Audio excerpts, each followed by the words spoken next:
Every single time you say yes when you actually mean no, you are actively training the people around you.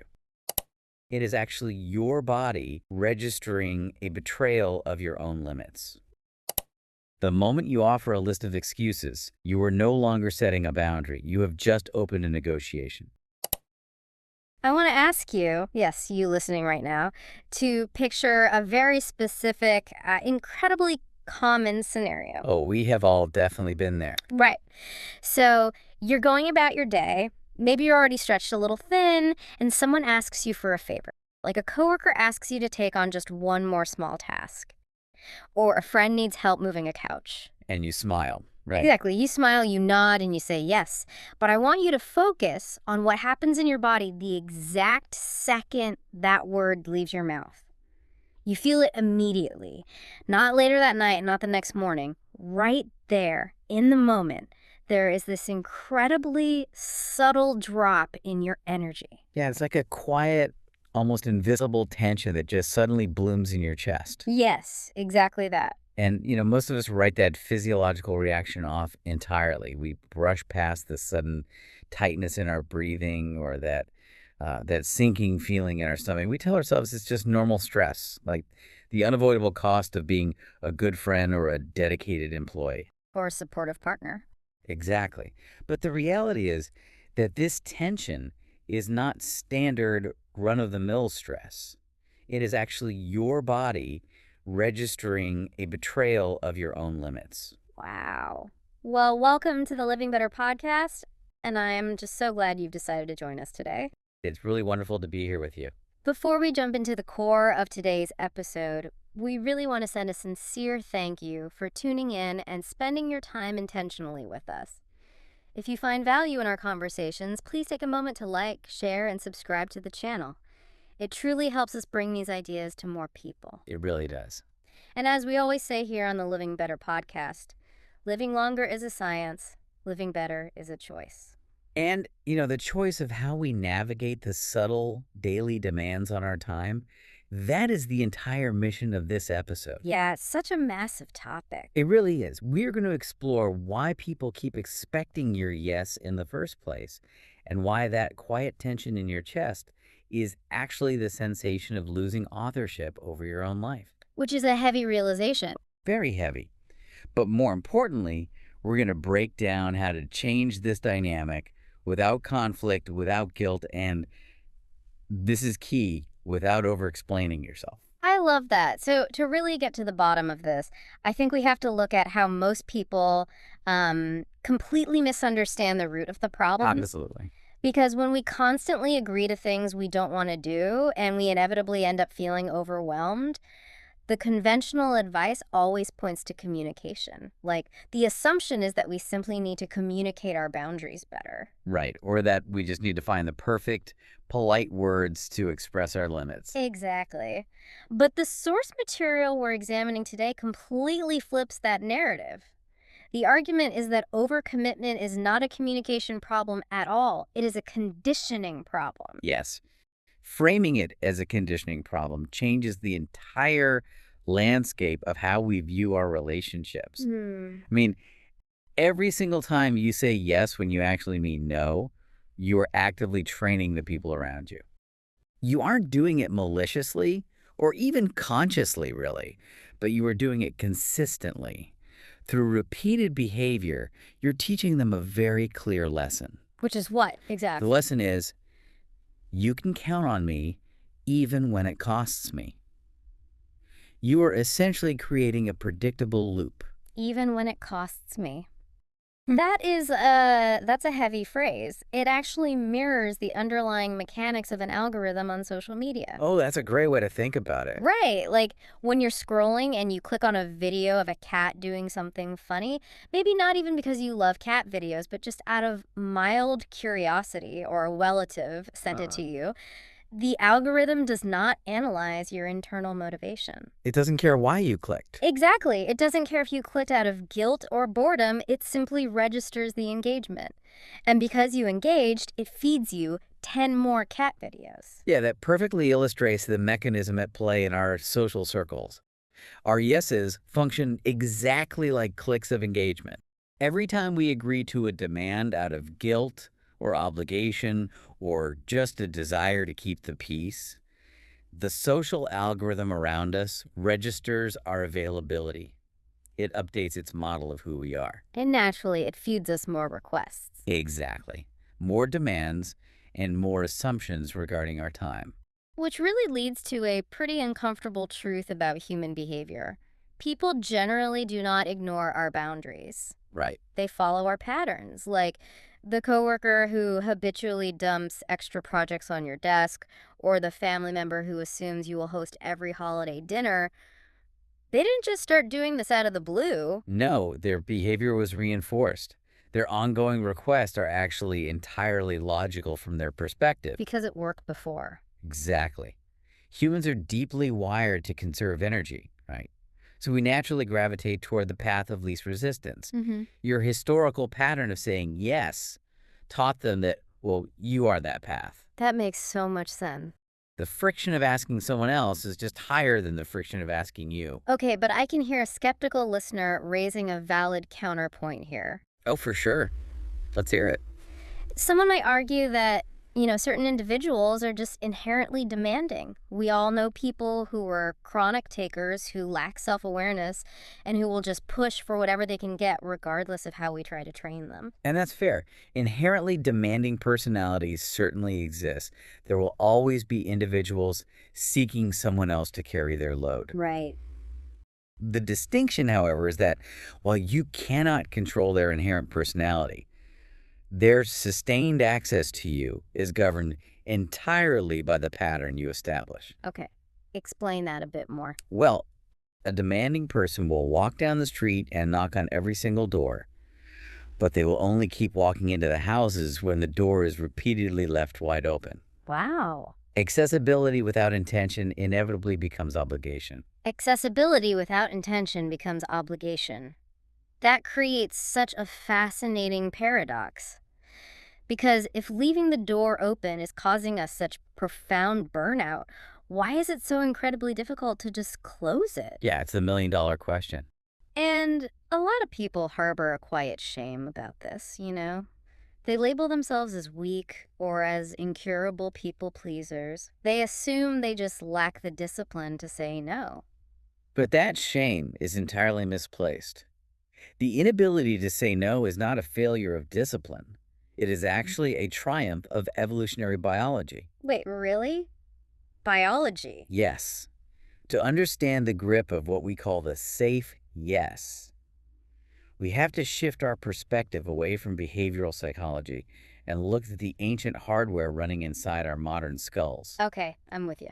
For the vast majority of human history, survival was not an individual endeavor. It depended entirely on inclusion in the tribe. If you said yes to the group's needs, you stayed connected. You're protected from predators. Exactly. Yeah. And you shared in the limited resources. So saying no in an ancestral environment wasn't just like socially awkward. It didn't mean you just missed out on a gathering. It meant risking tension, disappointment, and ultimately expulsion from the group. And expulsion was a literal death sentence. Right, because a solitary human could not survive the winter or defend against threats. Disconnection was profoundly dangerous. Precisely.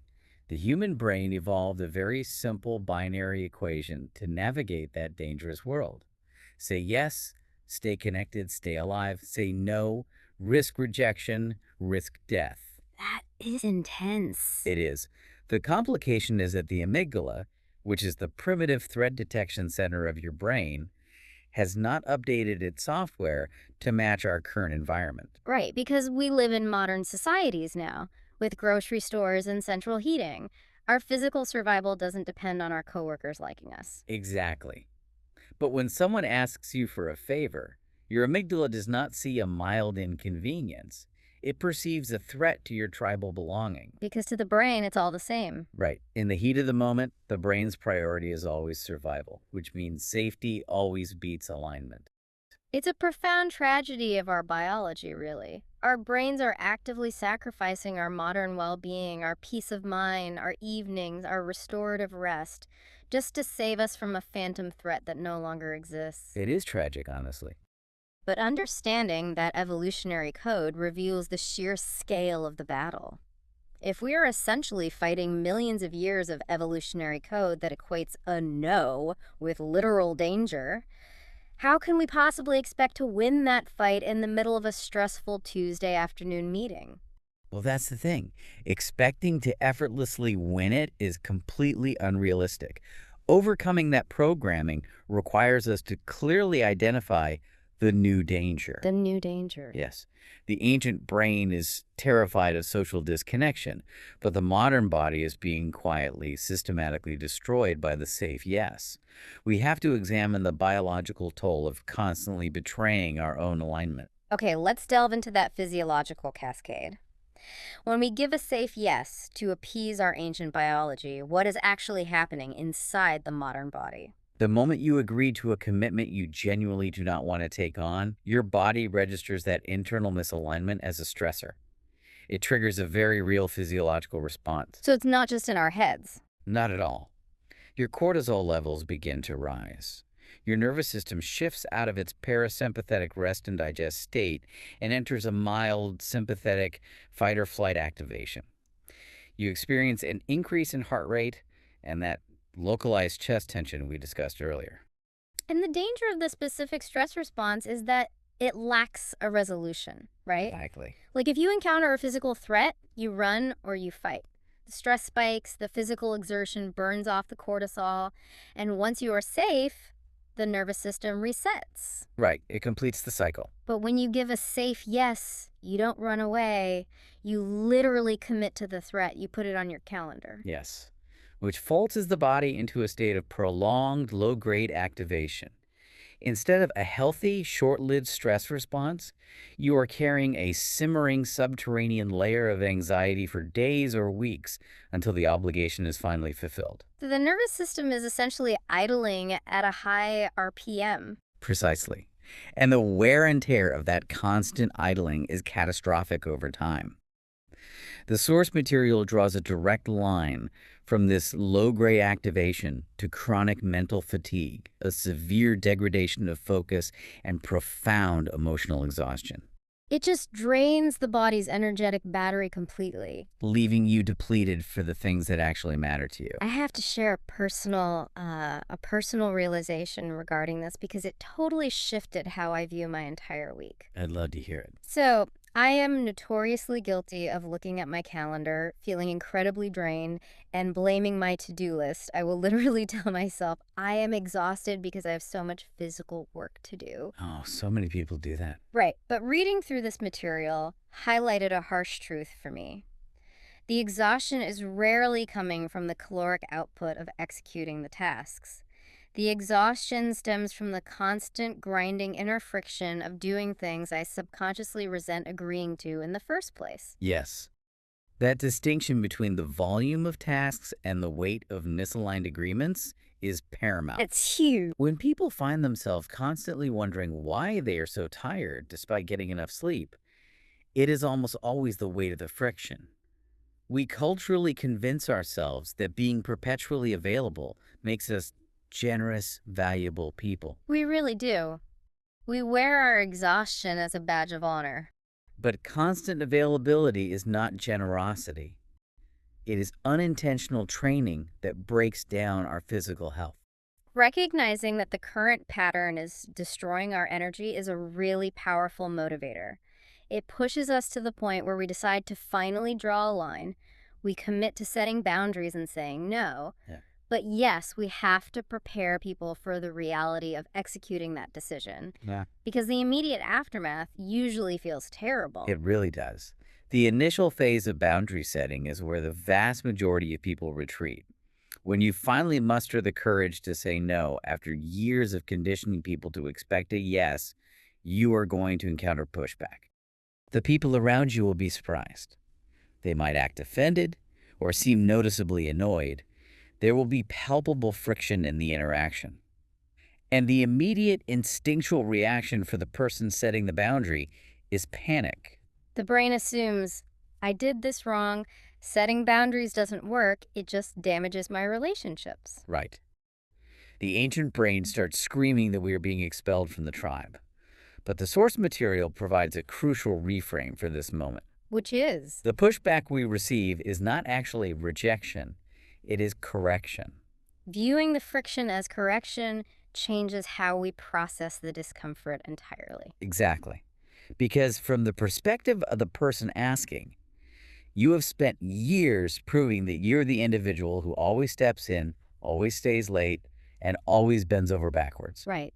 When you suddenly decline a request, you are challenging an established behavioral pattern. And established systems do not rewrite their rules without expending energy, which manifests as friction. It actually brings to mind playing a board game with a group of friends. Oh, I like this. Go on. Imagine you're 2 hours into a game of Monopoly, and suddenly one player announces, "Actually, we're playing by different rules now. Passing go doesn't give you $200 anymore." People would lose their minds. Right. The other players are going to be confused, annoyed, and they're going to argue. But they aren't pushing back because they suddenly hate the person who changed the rules. They are pushing back because the established mechanics of the dynamic just broke without warning. The Monopoly analogy captures the mechanics perfectly. Huh? People are rarely acting out of malice.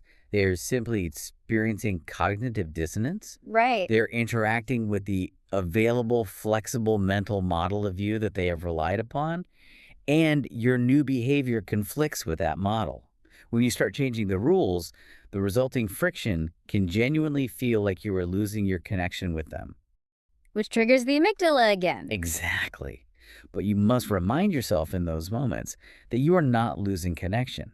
You are just losing an unintentional access to your energy. Man, knowing that the pushback is just the system experiencing cognitive dissonance really helps us brace for the impact.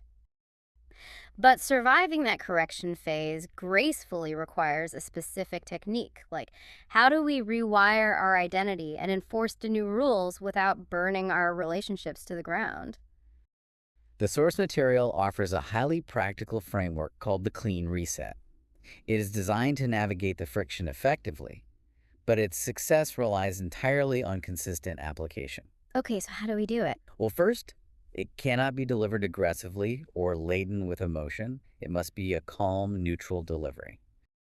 And it operates in 3 very deliberate steps. All right, what's step 1? Step 1 is the acknowledge. I appreciate you thinking of me. Step 2 is the boundary, but I can't commit to that right now. And step 3 is the close. Hope it goes well. I love the elegance of, I appreciate you thinking of me, but I can't commit to that right now. Hope it goes well. It's brilliant. Its brilliance lies in its simplicity. It is polite, it validates the other person's request, but it is entirely uncompromising. And it functions based on one absolute, non-negotiable golden rule. No over-explaining. No over-explain. Which is the trap we literally all fall into. The social anxiety makes us desperate to soften the blow and prove that our no is justified. Right, so we launch into a monologue about how our kids have an event, and the car is in the shop, and we are behind on a deadline. Yeah, and when we over-explain, we are subconsciously seeking validation for our boundary. We want the other person to agree that we are allowed to say no. But true boundaries do not require external validation. The moment you offer a list of excuses, you are no longer setting a boundary. You have just opened a negotiation. Right, providing excuses is like trying to close a door but leaving your foot firmly wedged in the frame. You are practically inviting the other person to push their way back in. Yes, if you say you can't help because your car is broken, they can easily counter with, "Oh, I can pick you up so you can still come help me." Exactly. But the clean reset simply and politely removes your foot and pulls the door shut. There are no loose threads for them to pull. Implementing the clean reset takes practice, especially when dealing with the pressure of face-to-face requests. To build the confidence necessary to use it, there's a preemptive tool, a mental litmus test, that you can run before answering any request for your future time. And this litmus test targets the specific delusion we all have about the future, doesn't it? It really does. When someone asks us to commit to something a month or 2 down the road, We almost always agree because we suffer from the illusion that future us will have endless time, boundless energy, and no conflicting priorities. Oh, future me is a superhero. Future me has it all together. Exactly. But the litmus test forces you to collapse time and eliminate that illusion. When faced with a future request, you just ask yourself, if this were happening tomorrow, would I still say yes? Applying the reality of tomorrow changes the entire calculus of the decision. Because tomorrow is grounded in reality. Tomorrow involves traffic jams, a poor night's sleep, overflowing inboxes, and existing fatigue. While next month is just a fantasy landscape where we are perfectly rested and entirely caught up on our lives. The clarity provided by collapsing time is immediate.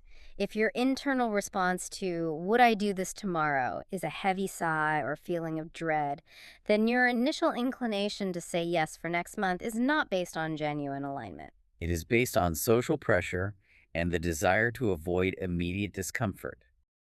If it is not a resounding yes for tomorrow, it is a definitive no for next month. Synthesizing all of these pieces, from the evolutionary drive of the amygdala to the physical cost of chronic stress and finally to the mechanics of the clean reset, it just reveals a profound shift in how we approach our lives. The ultimate shift is the realization that saying no is not an act of rejection. It is an act of behavioral correction. Every single time you utilize the clean reset, you are teaching people a new reality. You are systematically retraining the algorithm of your social circle to understand that access to you is intentional. It is not automatic. And you know what's amazing?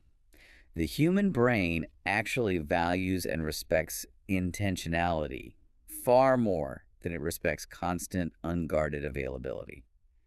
Moving from automatic compliance to intentional connection is how you transition from being a passenger in your own life to reclaiming full authorship. Reclaiming that authorship is an incredibly empowering concept. If this episode shifted how you view your time, how you protect your energy, or how you understand the friction in your relationships, please share it. Send it to someone right now who you know struggles with saying yes when they desperately mean no. We all have someone in our lives who is carrying the exhausting weight of misaligned agreements and needs to hear this. We truly do. Before we sign off, we want to leave you with a lingering thought. A question to carry with you, built entirely on the mechanics we've discussed today. Since your life is ultimately constructed from what you repeatedly agree to, what is the one automatic yes you are already dreading this upcoming week? And what new pattern would you begin if you simply replied with a clean reset today? You are listening to the Living Better podcast, and we hold firmly to the belief that living longer is a science, living better is a choice. We sincerely thank you for choosing to spend your time intentionally with us today. It has been an absolute pleasure.